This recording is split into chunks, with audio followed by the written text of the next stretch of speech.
Amigas e amigos do Nocaute, estou aqui novamente.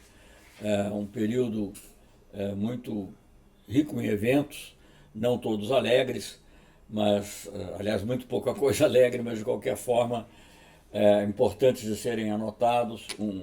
Completou-se um ano da prisão do presidente Lula. Eu me recordo muito bem daquele dia, eu estava lá no Sindicato dos Metalúrgicos de São Paulo, e sempre me recordo que, é, em vez de estarmos nós, as várias pessoas, os amigos do Lula, consolando o Lula, ele que nos consolava. E ele tinha razão, porque como ele mesmo expressou, ali não era uma tentativa de prisão só de um homem, de um ser humano, mas era a tentativa de prisão do sonho brasileiro. E sonho brasileiro por um país mais justo, por um país mais igualitário, um país independente, né? E isso, de fato, esse sonho está aprisionado. Evidentemente, como ele mesmo disse, é impossível você prender o sonho por muito tempo, indefinidamente, mas está aprisionado porque o Lula representa, queiram ou não, o que o povo brasileiro sente, o que a maioria do povo brasileiro sente.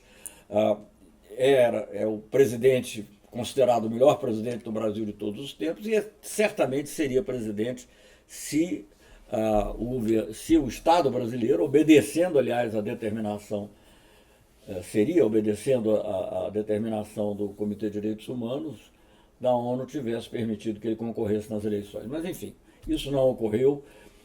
E o que nos importa hoje muito é a luta pela libertação do Lula, mas uma libertação plena, em que ele possa exercer plenamente os seus direitos e fazer aquilo que ele sempre fez, que é trabalhar a favor do Brasil, trabalhar a favor dos pobres do Brasil, mas fazer isso com uma capacidade de conciliação e de diálogo, que também não hostilizava outras classes sociais.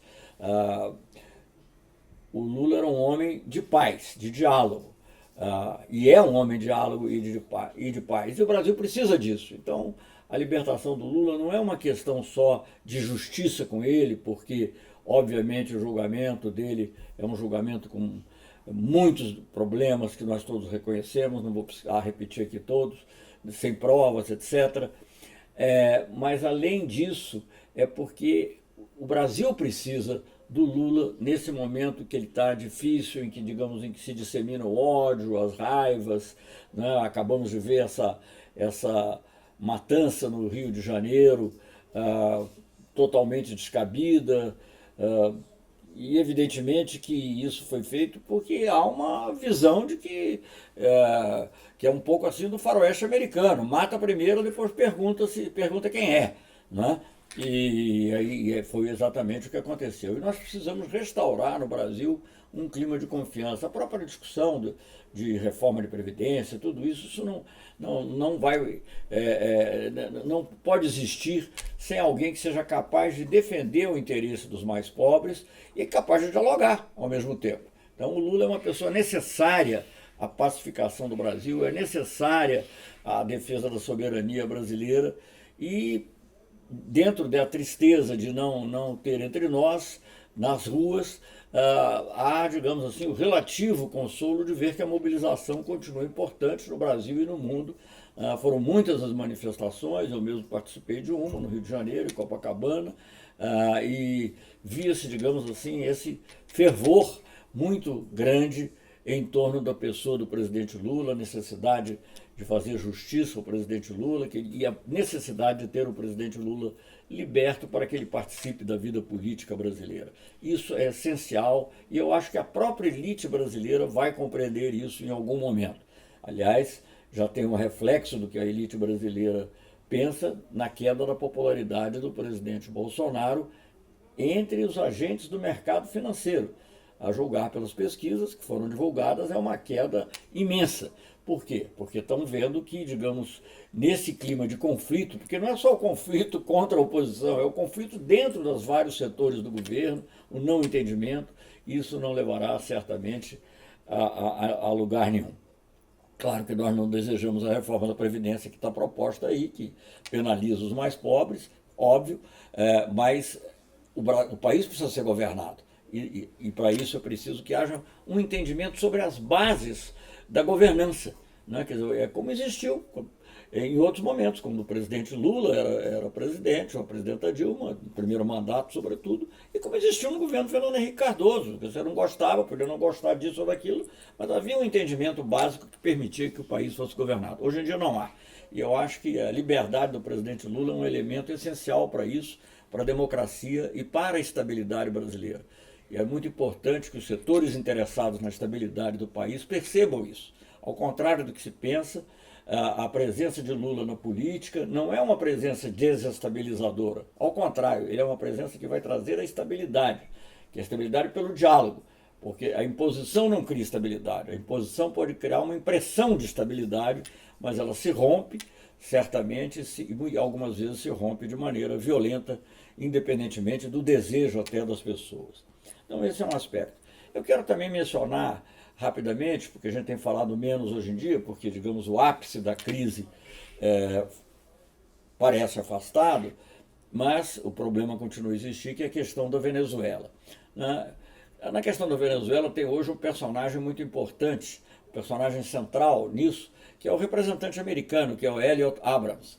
E o Elliot Abrams é uma pessoa de passado notório, notorious, como eles dizem em inglês, que é sempre num sentido negativo, um passado notório de participação, ou pelo menos de conivência com massacres na América Central, uma pessoa que esteve envolvida no escândalo Irã-Contras durante o governo Reagan, que foi banido da política por um tempo pelo próprio Congresso norte-americano e hoje está de volta. Quer dizer, isso já é significativo de uma atitude não só violenta, mas que usa dos meios menos legítimos para chegar ao seu objetivo. E esse objetivo, que não mudou na Venezuela, nos Estados Unidos em relação à Venezuela, é a mudança de regime.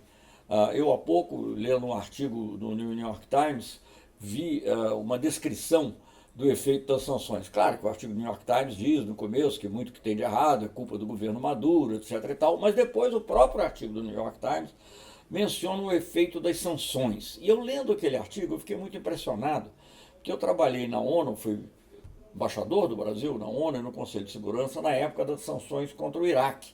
E eu lendo essa matéria da Venezuela, me lembrei do Iraque. Né? A expressão que eu vou mencionar agora não foi sobre o Iraque, acho que foi sobre o Afeganistão, mas na realidade a situação, foi a situação do Iraque e é a situação a que querem levar a Venezuela. Eu me lembro das autoridades americanas, acho que foi, não quero ser justo, mas acho que foi o presidente Bush que disse que ia levar, ou alguém da administração Bush, dizendo que ia levar o Iraque ou o Afeganistão à Idade da Pedra.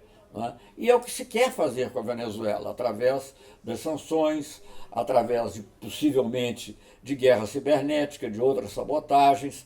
Né? O objetivo de mudar o governo lá é tão forte, né, que leva a essas questões. Então essa ideia de que era ali uma ajuda humanitária para beneficiar o povo da Venezuela é totalmente mentirosa, ilusória. Né? O efeito das sanções cria muito mais problema, e mesmo o New York Times que diz, não, o setor elétrico está atrasado porque não se investiu, etc. Mas o próprio New York Times reconhece que, digamos, aquilo que você necessitaria para remediar a crise não existe, não chega lá por causa das sanções. O próprio presidente Maduro mencionou outro dia, eu não sei exatamente se é exatamente o que ele disse, mas suponho que sim, e é perfeitamente coerente com o que eu vi fazerem sobre o Iraque, bloquear uma conta que seria para a compra de medicamentos que são essenciais. Então não há nenhum objetivo humanitário, não há nenhum objetivo de beneficiar o povo da Venezuela, o objetivo único é derrubar o presidente Maduro. E também vou dizer, eu acho que a questão ideológica, obviamente, tem algum peso, mas não é por causa da democracia, é o interesse no petróleo venezuelano, nas maiores reservas que tem na América Latina. E eu digo isso tudo porque eu continuo preocupado com a posição do Brasil. Eu acho que houve uma evolução, eu acho que, digamos, declarações moderadas de alguns setores militares contribuíram para isso, de pessoas que estão em posição de comando, de mando, né, contribuíram para isso. A declaração conjunta com o presidente do Chile, que é um homem de direita, mas ele compreendeu também que há um limite para tudo, em que há uma condenação enérgica ao uso da força. É uma coisa positiva, mas volta e meia ressurgem declarações um pouco ambíguas. E eu queria dizer que mesmo, e sempre, quando se vai olhar o que, os americanos pensam, o governo americano, o governo Trump, sempre a ameaça do uso da força não é totalmente afastada. Os nossos militares, sobretudo o general Mourão, tem falado muito claramente contra a intervenção, etc. Mas há uma aceitação das sanções que, a meu ver, também não é legítima. É preciso que se diga. Sanções não são um instrumento pacífico. As sanções prejudicam muito o povo, fazem sofrer o povo. Eu vi isso na questão do Iraque, e não foi eu porque ou o Brasil apenas. Eu me recordo de depoimentos da Cruz Vermelha, depoimentos do coordenador de ação do PNUD, que é o Programa das Nações Unidas para o Desenvolvimento, de como o povo iraquiano sofreu por causa das sanções, descendo de um nível de desenvolvimento médio, parecido até com os países menos ricos na União Europeia, tipo Grécia ou Portugal, e caindo para um nível de países de menor desenvolvimento relativo, como a maioria dos países africanos. E isso em função das sanções, né? Sanções que privavam as pessoas de remédio, que privavam as pessoas de acesso à eletricidade, à água potável, etc. E o mesmo está se tentando fazer com a Venezuela.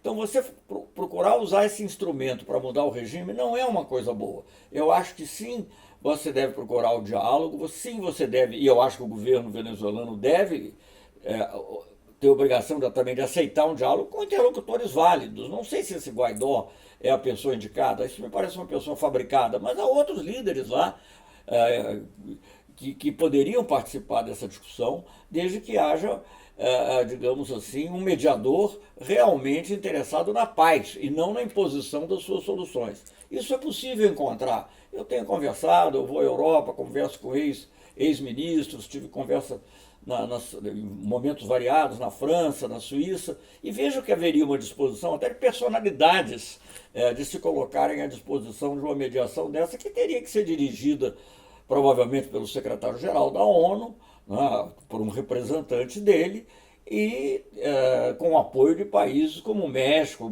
como o Uruguai, talvez algum país europeu que tenha uma visão mais neutra nisso, para que nós cheguemos a uma solução. Porque o uso da força, claro, é abominável. E afastar o uso da força é positivo, embora os americanos, o governo norte-americano, preserve essa possibilidade. Isso é positivo. Mas achar também que as sanções devem ser usadas e mantidas e até aumentadas para forçar uma saída do governo venezuelano é algo muito errado. Eu acho que não é o caminho que nós temos. O caminho é o diálogo amplo. É difícil, mas obviamente a diplomacia existe para isso, para resolver as questões difíceis, né? Mas dentro de uma visão que respeite princípios básicos da nossa Constituição, que são também princípios básicos das Nações Unidas, o respeito à não intervenção, o respeito à solução pacífica de controvérsias. Então esperemos que isso possa se resolver. Obviamente que eu acho que se nós tivéssemos aqui um homem como o presidente Lula, ele contribuiria até para isso, mas obviamente ele contribuiria sobretudo para resolver os problemas brasileiros.